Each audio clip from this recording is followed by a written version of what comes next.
ವೀಕ್ಷಕರೇ, ನಮ್ಮ ದೇಶದಲ್ಲಿ ಇಷ್ಟಲ್ಲೇ ಅತಿ ದೊಡ್ಡ ಡಿಜಿಟಲ್ ಯುದ್ಧ ಆರಂಭ ಆಗುವಂತ ಎಲ್ಲಾ ತರಹದ ಸೂಚನೆಗಳು ಸಿಕ್ತಿದ್ದಾವೆ. ಭಾರತದ ಅತಿ ದೊಡ್ಡ ಶ್ರೀಮಂತ ವ್ಯಕ್ತಿ ಮತ್ತು ಜಿಯೋ ಸಂಸ್ಥೆ ಮಾಲೀಕರಾದಂತಹ ಮುಖೇಶ್ ಅಂಬಾನಿ ಹಾಗೂ ವಿಶ್ವದ ನಂಬರ್ 1 ಶ್ರೀಮಂತರಾದಂತ ಟೆಸ್ಲಾ ಕಂಪನಿಯ ಓನರ್ ಆದಂತ ಎಲಾನ್ ಮಸ್ಕ್ ಇವರಿಬ್ಬರ ನಡುವೆ ಈ ಒಂದು ಡಿಜಿಟಲ್ ಯುದ್ಧ ಆರಂಭ ಆಗುವಂತ ಕಾಲ ಹತ್ರ ಬಂದಿದೆ. ಏಕೆಂದ್ರೆ ಎಲಾನ್ ಮಸ್ಕ್ ರವರ ಸ್ಟಾರ್ಲಿಂಕ್ ಅನ್ನುವಂತ ಹೊಸ ಇಂಟರ್ನೆಟ್ ಕನೆಕ್ಷನ್ ಭಾರತದ ಜಿಯೋ ಮತ್ತು ಏರ್ಟೆಲ್ ಸಂಸ್ಥೆಗಳ ನೆಟ್ವರ್ಕ್ ಗಳಿಗೆ ಸರಿಯಾದ ಟಕ್ಕರ್ ಅನ್ನ ಕೊಟ್ಟು ಭಾರತಕ್ಕೆ ಕಾಲಿಟ್ಟು ಭಾರತದ ಇಂಟರ್ನೆಟ್ ವ್ಯವಸ್ಥೆಯನ್ನ ಮತ್ತೊಂದು ಹಂತಕ್ಕೆ ತಗೊಂಡು ಹೋಗುತ್ತೆ ಅನ್ನುವಂತ ಮಾತುಗಳು ಈಗ ಕೇಳ್ಬರ್ತಿವೆ. ಈಗಾಗಲೇ ಮೋದಿ ಹಾಗೂ ಎಲಾನ್ ಮಸ್ಕ್ ರವರ ಭೇಟಿ ಹಾಗೂ ಇದರ ಕುರಿತಾದಂತ ಹೊಸ ಒಪ್ಪಂದಗಳು ಇಷ್ಟರಲ್ಲೇ ನಡೆಯುವ ಬಗ್ಗೆ ಸೂಚನೆಗಳು ಸಿಕ್ಕಿದ್ದಾವೆ. ಇದರ ಕುರಿತಾದಂತ ಮಾತುಕತೆಗಳು ಏನಾದರೂ ಓಕೆ ಆದ್ರೆ ಎಲಾನ್ ಮಸ್ಕ್ ರವರ ಹೊಸ ಇಂಟರ್ನೆಟ್ ನ ಕನೆಕ್ಷನ್ ಇಂದಾಗಿ ಭಾರತದಲ್ಲಿ ಈಗಾಗಲೇ ಗುರುತಿಸಿಕೊಂಡಿರುವಂತಹ ಏರ್ಟೆಲ್ ಮತ್ತು ಜಿಯೋ ಇವೆರಡರ ನಿದ್ದೆ ಕೆಡಿಸೋದಂತೂ ಖಚಿತ. ಈ ಒಂದು ಸ್ಟಾರ್ಲಿಂಕ್ ಏನಾದರೂ ಬಂದ್ರೆ ನಾವು ಈಗಿನ ತರ ಯಾವುದೇ ನೆಟ್ವರ್ಕ್ ಅಥವಾ ಸಿಮ್ ಕಾರ್ಡ್ ಇಲ್ದೇನೆ ಇಂಟರ್ನೆಟ್ ಅನುಭವ ಪಡೆಯುವಂತ ಸಾಧ್ಯತೆ ಇದೆಯಾ? ಎಲಾನ್ ಮಸ್ಕ್ ರವರ ಸ್ಟಾರ್ಲಿಂಕ್ ಸಂಸ್ಥೆಯ ಇಂಟರ್ನೆಟ್ ಡೇಟಾ ಜಿಯೋ ಮತ್ತು ಏರ್ಟೆಲ್ ಇವೆರಡಕ್ಕಿಂತನೂ ಕೂಡ ಕಡಿಮೆ ಬೆಲೆಗೆ ಸಿಗುತ್ತಾ ಅಥವಾ ಅದೇ ದುಬಾರಿಯಾಗುತ್ತಾ? ಅದರ ಕ್ವಾಲಿಟಿ ಸರ್ವಿಸ್ ಹೇಗಿರುತ್ತೆ? ಎಲಾನ್ ಮಸ್ಕ್ ರವರ ಹೊಸ ಪ್ರಯೋಗದಿಂದಾಗಿ ಪಕ್ಕದಲ್ಲಿ ಇರುವಂತ ಚೀನಾಗೆ ಉರಿ ಬಿದ್ದಿದೆಯಾ? ಬನ್ನಿ ವೀಕ್ಷಕರೇ, ಈ ಎಲ್ಲದರ ಬಗ್ಗೆ ಈ ಮುಂದೆ ಆಸಕ್ತಿಕರವಾಗಿ ತಿಳಿತಾ ಹೋಗೋಣ. ವೀಕ್ಷಕರೇ, ಇದೆಲ್ಲ ಶುರುವಾಗಿದ್ದು ಮಾನ್ಯ ಮೋದಿಯವರ ಇತ್ತೀಚಿನ ತಮ್ಮ ಅಮೆರಿಕ ಪ್ರವಾಸದ ಸಂದರ್ಭದಿಂದ. ಈ ಒಂದು ಸಂದರ್ಭದಲ್ಲಿ ಅವರು ಎಲಾನ್ ಮಸ್ಕ್ ರವರನ್ನ ಭೇಟಿಯಾಗ್ತಾರೆ. ಈ ಒಂದು ಸಮಯದಲ್ಲಿ ಸ್ವತಃ ಎಲಾನ್ ಮಸ್ಕ್ ರವರು ನಾನು ಮೋದಿಯವರ ಅಭಿಮಾನಿ ಅಂತ ಹೇಳ್ಕೊಂಡಿದ್ರು. ಇವರಿಬ್ಬರ ಸಮಾಗಮ ಸಾಮಾನ್ಯವಾದಂತ ಭೇಟಿಯಾಗಿರ್ಲಿಲ್ಲ. ಅದೊಂದು ವ್ಯಾಪಾರಿ ಸ್ನೇಹದ ಸಂಕೇತ. ಕಳೆದ ಕೆಲವು ವರ್ಷಗಳಿಂದ ಕೂಡ ಎಲಾನ್ ಮಸ್ಕ್ ರವರು ತಮ್ಮ ವ್ಯಾಪಾರವನ್ನ ಭಾರತದಲ್ಲಿ ನಡೆಸೋದಕ್ಕೆ ಬಯಸಿದಂತ ವ್ಯಕ್ತಿ. ಆದ್ರೆ ಇಲ್ಲಿಯ ಕೆಲವು ತೆರಿಗೆ ನಿಯಮಗಳು ಹಾಗೂ ಕಾನೂನು ನಿಯಮಗಳಿಂದಾಗಿ ಅವರು ಭಾರತಕ್ಕೆ ಬರೋದಕ್ಕೆ ಸಾಧ್ಯ ಆಗಿರಲಿಲ್ಲ. ಆದ್ರೆ ಈಗ ಈ ಒಂದು ಭೇಟಿಯಿಂದಾಗಿ ಭಾರತಕ್ಕೆ ಬರುವಂತ ಅವರ ದಾರಿ ಸರಾಗವಾಗಿನೇ ಸೃಷ್ಟಿಯಾಗಿದೆ ಅಂತ ಹೇಳಬಹುದು. ಈ ಒಂದು ಒಪ್ಪಂದದಲ್ಲಿ ಭಾರತ ಸರ್ಕಾರ ಮುಂದೆ ಸ್ಯಾಟಲೈಟ್ ತರಂಗಗಳ ಮೂಲಕ ಅಂದ್ರೆ ಸ್ಪೆಕ್ಟ್ರಮ್ ವಿಧಾನಗಳ ಮೂಲಕ ಶಕ್ತಿಶಾಲಿ ಇಂಟರ್ನೆಟ್ ವ್ಯವಸ್ಥೆಯನ್ನು ಭಾರತಕ್ಕೆ ಬರಮಾಡಿಕೊಳ್ಳುವಂತ ಬಗ್ಗೆ ಮುಂದಾಗಿದೆ. ಇಂಥ ಒಂದು ಇಂಟರ್ನೆಟ್ ನ ವ್ಯವಸ್ಥೆ ವಿಶ್ವದ ಎಲ್ಲಾ ದೇಶಗಳಲ್ಲೂ ಕೂಡ ಜಾರಿಯಲ್ಲಿಲ್ಲ. ಅದಕ್ಕೆ ಸ್ಯಾಟಲೈಟ್ ತರಂಗಗಳ ಅವಶ್ಯಕತೆ ಇರುತ್ತೆ. ಭಾರತದಲ್ಲಿ ಟವರ್ ನೆಟ್ವರ್ಕ್ಗಳ ಮೂಲಕ ಜಿಯೋ ಮತ್ತು ಏರ್ಟೆಲ್ ಕಂಪನಿಗಳು ಈಗಾಗಲೇ ಇಂಟರ್ನೆಟ್ ಸೇವೆಗಳನ್ನ ಗ್ರಾಹಕರಿಗೆ ಒದಗಿಸುತ್ತಿದ್ದಾರೆ. ಈ ಎಲಾನ್ ಮಸ್ಕ್ ರವರ ಸ್ಟಾರ್ಲಿಂಕ್ ತರಹದ ಡೇಟಾ ನೆಟ್ವರ್ಕ್ಗಳು ಭಾರತಕ್ಕೆ ಕಾಲಿಡೋದು ಬಹುಶಃ ಏರ್ಟೆಲ್ ಜಿಯೋ ತರದ ಕಂಪನಿಗಳಿಗೆ ಇಷ್ಟ ಇಲ್ಲ ಹಾಗೂ ಅವು ಇವನ್ನ ಬೆಂಬಲಿಸಲ್ಲ. ಇದಕ್ಕೆ ಕಾರಣ ಸಾಕಷ್ಟು ಇದಾವೆ. ಅವುಗಳಲ್ಲಿ ಮುಖ್ಯವಾದುದು ಈ ಸ್ಟಾರ್ಲಿಂಕ್ ಇಂಟರ್ನೆಟ್ ವ್ಯವಸ್ಥೆಯ ಹೈ ಕ್ವಾಲಿಟಿ ಸರ್ವಿಸ್. ಇದ್ರ ಬಗ್ಗೆ ನಾವು ಈ ಒಂದು ವಿಡಿಯೋದಲ್ಲಿ ಸ್ವಲ್ಪ ನೀಟಾಗಿನೇ ತಿಳಿಯೋಣ. ಆದ್ರೆ ಅದಕ್ಕೂ ಮೊದಲು ಈ ಎಲಾನ್ ಮಸ್ಕ್ ರವರ ಈ ಸ್ಟಾರ್ಲಿಂಕ್ ಇಂಟರ್ನೆಟ್ ಯಾವ ತರಹದ್ದು, ಇದು ಹೇಗೆ ಕೆಲಸ ಮಾಡುತ್ತೆ ಹಾಗೂ ಈಗ ಇರುವಂತಹ ನೆಟ್ವರ್ಕ್ ಟವರ್ಗಿಂತನೂ ಕೂಡ ಇದು ಯಾವ ರೀತಿ ಹೇಗೆ ಭಿನ್ನ ಎಂಬ ಬಗ್ಗೆ ತಿಳಿಯೋಣ. ವೀಕ್ಷಕರೇ, ನಾವೆಲ್ಲ ಇಂಟರ್ನೆಟ್ ಬಳಕೆಯನ್ನ ಮಾಡ್ತೀವಿ. ನಾವು ಬಳಸುವಂತ ಮೊಬೈಲ್, ಕಂಪ್ಯೂಟರ್ ಅಥವಾ ಲ್ಯಾಪ್ಟಾಪ್ ಇವೆಲ್ಲಕ್ಕೂ ಕೂಡ ಇಂಟರ್ನೆಟ್ ನ ಕನೆಕ್ಷನ್ ಬೇಕೇ ಬೇಕು. ಅಂದ್ರೆ ಅದಕ್ಕಾಗಿ ಸಮುದ್ರ ಹಾಗೂ ಅಂಡರ್ ಗ್ರೌಂಡ್ ಒಳಗಿರುವಂತಹ ದೊಡ್ಡ ಡೇಟಾ ಕೇಬಲ್ಗಳು ಬೇಕು ಅಥವಾ ನೆಟ್ವರ್ಕ್ ಟವರ್ಗಳು ಬೇಕಾಗುತ್ತೆ. ಒಂದ್ ವೇಳೆ ಈ ಕೇಬಲ್ಗಳು ಡ್ಯಾಮೇಜ್ ಆದ್ರೆ ಅಥವಾ ಮೇಲೆ ಟವರ್ ನಲ್ಲಿ ಯಾವ್ದಾದ್ರು ವೈರ್ ಲೂಸ್ ಕನೆಕ್ಟ್ ಆದ್ರೆ ನಿಮ್ಮ ಇಂಟರ್ನೆಟ್ ವ್ಯವಸ್ಥೆ ತಕ್ಷಣ ಬಂದಾಗುತ್ತೆ. ಆದ್ರೆ ಎಲಾನ್ ಮಸ್ಕ್ ರವರ ಈ ಒಂದು ಸ್ಟಾರ್ಲಿಂಕ್ ಇಂಟರ್ನೆಟ್ ವ್ಯವಸ್ಥೆ ನಿಮ್ಮ ಮೊಬೈಲ್ ನ ವೈಫೈ ಅಥವಾ ನೆಟ್ವರ್ಕ್ ಟವರ್ ಗಿಂತನೂ ಕೂಡ ತುಂಬಾ ಭಿನ್ನವಾಗಿರುತ್ತೆ. ಇದರ ಕೆಲಸ ಭೂಮಿಯ ಒಳಗಲ್ಲ, ಬದಲಿಗೆ ಮೇಲೆ ಆಕಾಶದಿಂದ ಶುರುವಾಗುತ್ತೆ. ಆಗಸಕ್ಕೆ ಚಿಕ್ಕ ಗಾತ್ರದ ಪವರ್ಫುಲ್ ಉಪಗ್ರಹಗಳನ್ನ ಉಡಾಯಿಸಿ ಬಿಡಲಾಗುತ್ತೆ. ಇವು ಸುತ್ತಮುತ್ತಲು ನೆಟ್ವರ್ಕ್ ಜಾಲದಂತೆ ಹರಡಿ ಡೇಟಾವನ್ನ ಭೂಮಿಗೆ ರವಾನಿಸ್ತವೆ. ನಿಮ್ಗೆ ಸ್ಲೋ ಕನೆಕ್ಷನ್ ತರಹದ ಯಾವುದೇ ಸಮಸ್ಯೆ ಇದರಿಂದ ಉಂಟಾಗಲ್ಲ. ಕಾಡು, ಕುಗ್ರಾಮ, ಎತ್ತರದ ಪ್ರದೇಶಗಳಿಗೂ ಕೂಡ ಇದು ಇಂಟರ್ನೆಟ್ ಸೌಲಭ್ಯವನ್ನು ತುಂಬಾ ಸಕ್ರಿಯವಾಗಿ ಮತ್ತು ವೇಗವಾಗಿ ಒದಗಿಸುತ್ತೆ. ಇದರ ಸಹಾಯದಿಂದ ಲಡಾಖ್ನ ಗಡಿ ಕಾಯುವಂತ ಸೈನಿಕ ಅಥವಾ ಎಲ್ಲೋ ಅಂಡಮಾನ್ ಮತ್ತು ನಿಕೋಬಾರ್ ದ್ವೀಪದಲ್ಲಿ ಇರುವಂತ ಯಾತ್ರಿಕ ಇಂಥವರೆಲ್ಲರೂ ಕೂಡ ವೇಗದ ಇಂಟರ್ನೆಟ್ ಸೌಲಭ್ಯವನ್ನು ಪಡೆದು ತಮಗೆ ಬೇಕಾದವ್ರ ಜೊತೆ ಸದಾಕಾಲ ಸಂಪರ್ಕದಲ್ಲಿ ಇರೋದಕ್ಕೆ ಇದರಿಂದ ಖಂಡಿತ ಸಾಧ್ಯ ಇದೆ. ಈ ಒಂದು ಸ್ಟಾರ್ಲಿಂಕ್ ನೆಟ್ವರ್ಕ್ಗೆ ಯಾವುದೇ ಟವರ್ಗಳು ಬೇಕಾಗಿಲ್ಲ ಅಥವಾ ನಿಮ್ಮ ಮನೆ ಮೇಲೆ ಬರುವಂತ ಕೇಬಲ್ಗಳು ಅಂದ್ರೆ ವೈರ್ಗಳಿರ್ತಾವಲ್ಲ, ಇದ್ಯಾವುದು ಕೂಡ ಬೇಕಾಗಿಲ್ಲ. ಇದು ನೇರವಾಗಿ ಸ್ಯಾಟಲೈಟ್ಗಳ ಮೂಲಕನೇ ನಿಮ್ಗೆ ತಲುಪುತ್ತೆ. ಆರಂಭದಲ್ಲಿ ಜಿಯೋ ಕಂಪನಿ ಏನ್ ಮಾಡ್ತು ಅಂತ ನಿಮ್ಗೆಲ್ಲ ಗೊತ್ತೇ ಇದೆ. ಅವರು ಶುರುನಲ್ಲಿ ಎಲ್ಲವನ್ನೂ ಕೂಡ ಅಗ್ಗದ ಬೆಲೆಗೆ ಅಥವಾ ಉಚಿತವಾಗಿ ಕೊಟ್ಟು ಸಾಕಷ್ಟು ಭಾರತೀಯ ಗ್ರಾಹಕರನ್ನ ತಮ್ಮ ಕಡೆ ಸೆಳೆದುಕೊಂಡಿದ್ರು.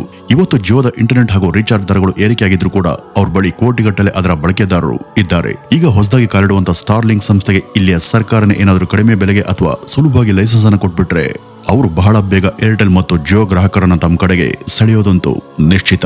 ಇದೇ ಕಾರಣಕ್ಕೆ ಮುಖೇಶ್ ಅಂಬಾನಿ ಅವರು ಕಳೆದ ಕೆಲವು ವರ್ಷಗಳ ಹಿಂದೆನೆ ಈ ಒಂದು ಇಂಟರ್ನೆಟ್ ಲೈಸೆನ್ಸ್ಗೆ ಇರುವಂತಹ ಕಾನೂನುಗಳು ಪ್ರತಿಯೊಬ್ಬರಿಗೂ ಕೂಡ ಒಂದೇ ತರ ಇರಬೇಕು ಅಂತ ಹೇಳಿದ್ರು. ಅಂದ್ರೆ ನಾವು ಹೇಗೆ ಇಲ್ಲಿ ಸ್ಪೆಕ್ಟ್ರಮ್ಗಳನ್ನ ಖರೀದಿ ಮಾಡಿದ್ವೋ ಅದೇ ರೀತಿ ಹೊಸದಾಗಿ ಇಂಟರ್ನೆಟ್ ಸೇವೆ ಕೊಡುವಂತ ಯಾವುದೇ ಕಂಪನಿಯವರು ಕೂಡ ಅದನ್ನ ತಮ್ಮ ಹಾಗೇನೆ ಹಣ ಕೊಟ್ಟು ಖರೀದಿ ಮಾಡಿ ಜಾರಿ ಮಾಡಬೇಕು ಅಂತ ಅವರು ವಾದ ಮಾಡಿದ್ರು. ಆದ್ರೆ ಎಲಾನ್ ಮಸ್ಕ್ ರವರ ಇಂಟರ್ನೆಟ್ ಸೌಲಭ್ಯದ ರೀತಿ ನೀತಿನೇ ಸಂಪೂರ್ಣ ವಿಭಿನ್ನವಾಗಿದೆ.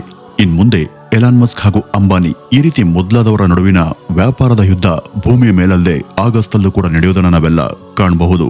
ಈಗ ಇಂಟರ್ನೆಟ್ ಬಳಸುವಂತ ಪ್ರತಿಯೊಬ್ಬರಿಗೂ ಬೇಕಾಗಿರೋದು ಕಡಿಮೆ ದರದ ಹಾಗೂ ಯಾವುದೇ ಅಡೆತಡೆ ಇಲ್ಲದಂತೆ ವೇಗವಾಗಿ ಇಂಟರ್ನೆಟ್ ಸೌಲಭ್ಯ ಸಿಗೋದು. ಅದನ್ನ ಎಲಾನ್ ಮಸ್ಕ್ ಅವರು ತಮ್ಮ ಕಂಪನಿಯ ಮೂಲಕ ಎಲ್ರಿಗೂ ಕೊಡೋದಕ್ಕೆ ಮುಂದಾದಾಗ ಇಲ್ಲಿಯ ಪರಿಸ್ಥಿತಿ ಏನಾಗಬಹುದು ಅನ್ನೋದನ್ನ ನಾವೆಲ್ಲರೂ ಕೂಡ ಸುಲಭವಾಗಿಯೇ ಊಹೆ ಮಾಡಬಹುದು. ಎರಡು ದೊಡ್ಡ ಶಕ್ತಿಗಳು ಪರಸ್ಪರ ಸೆಣಸಾಡುವಾಗ ಅದನ್ನ ನೋಡುವಂತ ನಮ್ಮಂತ ಜನಸಾಮಾನ್ಯರಿಗೆ ಅದು ತಮಾಷೆ ಹಾಗೇನೆ ಕಾಣೋದು ಸಹಜ. ಇಲ್ಲಿ ನಮ್ಮ ಮುಂದೆ ಇರುವ ಕೆಲಸ ಏನಪ್ಪಾ ಅಂದ್ರೆ, ನಮ್ಮ ಮುಂದೆ ಕಾಣುವಂತ ಇಂಟರ್ನೆಟ್ ಸೇವೆಗಳಲ್ಲಿ ನಾವು ನಮ್ಗೆ ಅನುಕೂಲಕರವಾದಂತ ಯಾವುದಾದ್ರೂ ಒಂದನ್ನ ಆರಿಸ್ಕೊಳ್ಳೋದು ಮಾತ್ರ. ಅದು ಈ ದೇಶದ ಪ್ರತಿ ವ್ಯಕ್ತಿಯ ವೈಯಕ್ತಿಕ ನಿರ್ಧಾರಕ್ಕೆ ಬಿಟ್ಟಿದ್ದು. ನೀವು ಇಂಥದನ್ನೇ ಆರಿಸ್ಕೊಳ್ಳಿ ಅಂತ ಹೇಳುವಂತ ನೈತಿಕತೆ ಅಥವಾ ಅಧಿಕಾರ ಇಲ್ಲಿ ಯಾರಿಗೂ ಇಲ್ಲ. ಇಲ್ಲಿ ಯಾರಿಗೆ ಯಾವ ತರಹದ ಇಂಟರ್ನೆಟ್ ಸೇವೆ ಬೇಕು ಅನ್ನುವುದರ ಸಂಪೂರ್ಣ ನಿರ್ಧಾರ ಮಾಡೋದಕ್ಕೆ ಸದಾ ಅವರು ಸ್ವಾತಂತ್ರ್ಯರು. ವೀಕ್ಷಕರೇ, ಈ ಎಲಾನ್ ಮಸ್ಕ್ ವಿಶ್ವದ ನಂಬರ್ 1 ಬಿಸ್ನೆಸ್ ಮ್ಯಾನ್. ಅವರು ವಿಶ್ವದ ಶಕ್ತಿಶಾಲಿ ವಾಣಿಜ್ಯ ವಲಯಗಳನ್ನ ತಮ್ಮ ಹಿಡಿತಕ್ಕೆ ತಗೊಂಡು ವಿಶ್ವಾದ್ಯಂತ ಅದನ್ನು ವಿಸ್ತರಿಸೋದಕ್ಕೆ ಬಯಸುವಂತ ವ್ಯಕ್ತಿ. ವಿದೇಶಗಳಲ್ಲಿ ಅವರ ಎಲೆಕ್ಟ್ರಿಕ್ ವಾಹನಗಳು ಯಾವ ತರಹದ ಕ್ರಾಂತಿಯನ್ನ ಹುಟ್ಟುಹಾಕಿವೆ ಅಂತ ನಿಮ್ಗೆಲ್ಲ ಗೊತ್ತೇ ಇದೆ. ಚೀನಾದಲ್ಲಿ ಇವರ ಒಡೆತನದ ಟೆಸ್ಲಾ ಕಾರುಗಳು ಈಗ ಚೀನಾದ ಮೂಲ ಕಂಪನಿಗಳಿಗೆ ಟಕ್ಕರನ್ನ ಕೊಡ್ತಿವೆ. ಭಾರತದಲ್ಲೂ ಕೂಡ ದೇಶ ವ್ಯಾಪಿಯಾಗಿ ತಮ್ಮ ಎಲೆಕ್ಟ್ರಿಕ್ ಬೈಕ್ಗಳನ್ನ ಜಾರಿಗೆ ತರೋದಕ್ಕೆ ಅವರು ಕೆಲವು ವರ್ಷಗಳ ಹಿಂದೆನೆ ಬಯಸಿದ್ರು. ಈಗ ಅವರಿಗೆ ತಮ್ಮ ಹೊಸ ಇಂಟರ್ನೆಟ್ ಸೇವೆಗೆ ಒಂದು ಸೂಕ್ತವಾದಂತಹ ಮಾರುಕಟ್ಟೆ ಅವಶ್ಯಕತೆ ಇದೆ. ಇಡೀ ವಿಶ್ವದಲ್ಲೇ ಇಂಟರ್ನೆಟ್ನ ಬಳಕೆದಾರರು ನಮ್ಮ ಭಾರತದಲ್ಲಿಯೇ ಹೆಚ್ಚಿನ ಸಂಖ್ಯೆಯಲ್ಲಿ ಇರೋದು. ಹೀಗಾಗಿ ಇದಕ್ಕೆ ಭಾರತವೇ ಸರಿಯಾದ ಜಾಗ ಅಂತ ಅವರು ಯಾವತ್ತೋ ನಿಶ್ಚಯ ಮಾಡಾಗಿದೆ. ಇವರು ಭಾರತದಲ್ಲಿ ತಮ್ಮ ವಾಣಿಜ್ಯ ವ್ಯವಹಾರಗಳನ್ನ ಶುರು ಮಾಡುವ ಬಗ್ಗೆ ಈ ಹಿಂದೆ ಕೂಡ ಮಾತುಕತೆಗಳು ನಡೆದಿದ್ವು. ಒಂದ್ ವೇಳೆ ಇವರು ತಮ್ಮ ಟೆಸ್ಲಾ ಕಾರನ್ನ ಭಾರತಕ್ಕೆ ತಂದ್ರೆ ಅದರ ಮ್ಯಾನುಫ್ಯಾಕ್ಚರಿಂಗ್ ಯೂನಿಟ್ ಅನ್ನು ಕೂಡ ಭಾರತದಲ್ಲಿ ಸ್ಥಾಪಿಸಬೇಕು ಅಂತ ಬಹಳ ಹಿಂದೆನೆ ಪ್ರಧಾನಿ ಮೋದಿಯವರು ಅವರಿಗೆ ಹೇಳಿದ್ರು. ಇದಕ್ಕೆ ಪೂರಕವಾಗಿ ಮುಂಬೈ, ಗುಜರಾತ್ ಹಾಗೂ ತಮಿಳುನಾಡುಗಳಲ್ಲಿ ಟೆಸ್ಲಾದ ಉತ್ಪಾದನಾ ಯೂನಿಟ್ಗಳನ್ನ ಸ್ಥಾಪಿಸೋದಕ್ಕೆ ವೇದಿಕೆ ಸಿದ್ಧವಾಗಿತ್ತು. ಇವರ ಟೆಸ್ಲಾ ಕಾರುಗಳು ಭಾರತದಲ್ಲಿ ಓಡುವಂತಾದ್ರೆ ಇಲ್ಲಿರುವಂತ ಸಾಕಷ್ಟು ಜನ ಗ್ರಾಹಕರಿಗೆ ಅತ್ಯುತ್ತಮ ಕ್ವಾಲಿಟಿಯ ಕಾರುಗಳು ಸಿಗೋದ್ರ ಜೊತೆಗೆ ಪೆಟ್ರೋಲ್ನ ಹೊರೆ ಕೂಡ ಕಡಿಮೆಯಾಗುತ್ತೆ. ಹೊಸ ಬಗೆಯ ತಂತ್ರಜ್ಞಾನ ಹಾಗೂ ಸೇವೆಯನ್ನ ಭಾರತೀಯರು ಸದಾ ಸ್ವಾಗತ ಮಾಡುವಂತ ಜನ. ಇದೇ ಕಾರಣಕ್ಕೆ ವಿಶ್ವದ ಹಲವಾರು ಬ್ರಾಂಡ್ಗಳು ದಶಕಗಳಿಂದನೂ ಕೂಡ ಭಾರತದಲ್ಲಿ ಇದುವರೆಗೂ ಯಶಸ್ವಿ ಅಂತ ಅನ್ಸ್ಕೊಂಡಿರೋದು. ಭಾರತದಲ್ಲಿ ಎಲಾನ್ ಅವರ ವ್ಯಾಪಾರ ಶುರುವಾದ್ರೆ ಅದು ಪಕ್ಕದ ದೇಶಾದಂತ ಚೀನಾಗೆ ಸರಿಯಾದ ಸೆಡ್ಡನ್ನ ಹೊಡೆದು ನಾವು ಮುಂದೆ ಹೋದಂತೆನೆ. ಮೊದಲಿಂದನೂ ಕೂಡ ಇಲ್ಲಿವರೆಗೂ ಭಾರತದ ಅವನತಿಯನ್ನ ಬಯಸುವಂತ ಚೀನಾಗೆ ಭಾರತ ವಿದೇಶದ ತಂತ್ರಜ್ಞಾನದ ಜೊತೆಗೆ ಈ ರೀತಿ ಮುಂದುವರಿಯೋದನ್ನ ನೋಡಿದ್ರೆ ಅಸೂಯೆ ಉಂಟಾಗೋದಂತೂ ಸತ್ಯ. ಇವರ ಟೆಸ್ಲಾ ಸಂಸ್ಥೆ ಇಲ್ಲಿ ಓಪನ್ ಆದ್ರೆ ಒಳ್ಳೆ ಗುಣಮಟ್ಟದ ಕಾರುಗಳು ಸಿಗೋದು ಮಾತ್ರವಲ್ಲದೆ ಇಲ್ಲಿ ಸಾವಿರಾರು ಲಕ್ಷಾಂತರ ಜನಕ್ಕೆ ಉದ್ಯೋಗ ಕೂಡ ಸೃಷ್ಟಿಯಾಗುತ್ತೆ. ಈ ಎಲಾನ್ ಮಸ್ಕ್ ಅವ್ರಿಗೆ ವ್ಯಾಪಾರವನ್ನ ಎಲ್ಲಿ, ಹೇಗೆ, ಯಾವ ರೀತಿ ಶುರು ಮಾಡಿ ಬೆಳವಣಿಗೆ ಸಾಧಿಸಬೇಕು ಅನ್ನುವಂತ ಪಾಠವನ್ನ ಯಾರೊಬ್ರು ಕೂಡ ಹೇಳ್ಕೊಡ್ಬೇಕಾಗಿಲ್ಲ. ಅದರ ಜ್ಞಾನ ಅವರಲ್ಲಿ ಪರಿಪೂರ್ಣವಾಗಿ ಅಡಕವಾಗಿದೆ. ಇದೇ ಕಾರಣಕ್ಕೆ ಅವರು ಇವತ್ತು $700 ಬಿಲಿಯನ್ ಹೆಚ್ಚಿನ ಆಸ್ತಿಯನ್ನ ಸಂಪಾದನೆ ಮಾಡೋದಕ್ಕೆ ಸಾಧ್ಯ ಆಗಿರೋದು.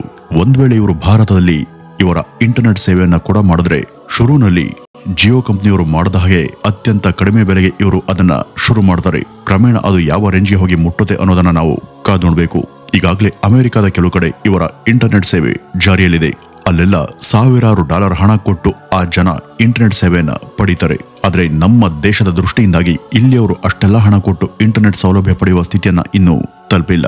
ಈ ಒಂದು ಲೆಕ್ಕಾಚಾರವನ್ನ ಮೊದಲೇ ಅರ್ಥ ಮಾಡಿಕೊಂಡು ಭಾರತೀಯರ ಮೈಂಡ್ ಸೆಟ್ ಹಾಗೂ ಅವರ ಆರ್ಥಿಕ ಸ್ಥಿತಿಗತಿಯ ಅನುಸಾರಕ್ಕೆ ಈ ಎಲಾನ್ ಮಸ್ಕ್ ತಮ್ಮ ವ್ಯವಹಾರವನ್ನ ಇಲ್ಲಿ ಮುಂದುವರಿಸುವ ಪ್ಲಾನ್ ಅನ್ನ ಮಾಡಿದ್ದಾರೆ. ಇದರಿಂದ ಚೀನಾ ಸೇರಿದಂತೆ ಮುಂತಾದ ದೇಶಗಳಲ್ಲಿ ಈಗ ಹೊಸ ತರದ ತಲ್ಲಣ ಶುರುವಾಗಿದೆ. ಇದನ್ನ ವ್ಯಾಪಾರದ ಕೂಟ ನೀತಿ ಅಂತಾನೂ ಕರೀತಾರೆ.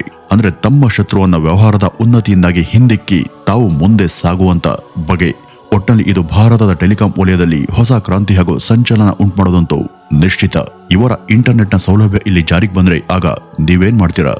ಜಿಯೋ ಮತ್ತು ಏರ್ಟೆಲ್ ಅನ್ನ ಬಿಟ್ಟು ಸ್ಟಾರ್ಲಿಂಕ್ಗೆ ಜಂಪ್ ಆಗ್ತೀರಾ? ತಮ್ಮ ಗ್ರಾಹಕರು ತಮ್ಮಿಂದ ಕೈ ತಪ್ಪಿ ಹೋಗದ ಹಾಗೆ ಜಿಯೋ ಮತ್ತು ಏರ್ಟೆಲ್ ತಮ್ಮಲ್ಲಿ ಏನೇನು ಬದಲಾವಣೆ ಮಾಡಿಕೊಂಡು ಹೊಸ ತರಹದ ಕಡಿಮೆ ಬೆಲೆಯ ಸವಲತ್ತುಗಳನ್ನ ಕೊಡ್ತಾರೋ ಕಾದ್ ನೋಡ್ಬೇಕಿದೆ. ಒಟ್ಟಿನಲ್ಲಿ ಈ ಸ್ಟಾರ್ಲಿಂಕ್ ಏನಾದ್ರೂ ಭಾರತಕ್ಕೆ ಕಾಲಿಟ್ರೆ ಇಲ್ಲಿ ಇಂಟರ್ನೆಟ್ನ ವಲಯದಲ್ಲಿ ಒಂದು ಹೊಸ ಕ್ರಾಂತಿ ಸೃಷ್ಟಿಯಾಗೋದಂತೂ ಖಂಡಿತ. ವೀಕ್ಷಕರೇ, ಇದಿಷ್ಟು ಈ ಒಂದು ವಿಡಿಯೋದ ಒಟ್ಟಾರೆ ಮಾಹಿತಿ ಅಂತ ಹೇಳ್ತಾ ಇದ್ರ ಬಗ್ಗೆ ನಿಮ್ಮ ಅನಿಸಿಕೆಯನ್ನ ಕಮೆಂಟ್ನ ಮೂಲಕ ತಪ್ಪದೆ ತಿಳಿಸಿ. ನಮಸ್ಕಾರ.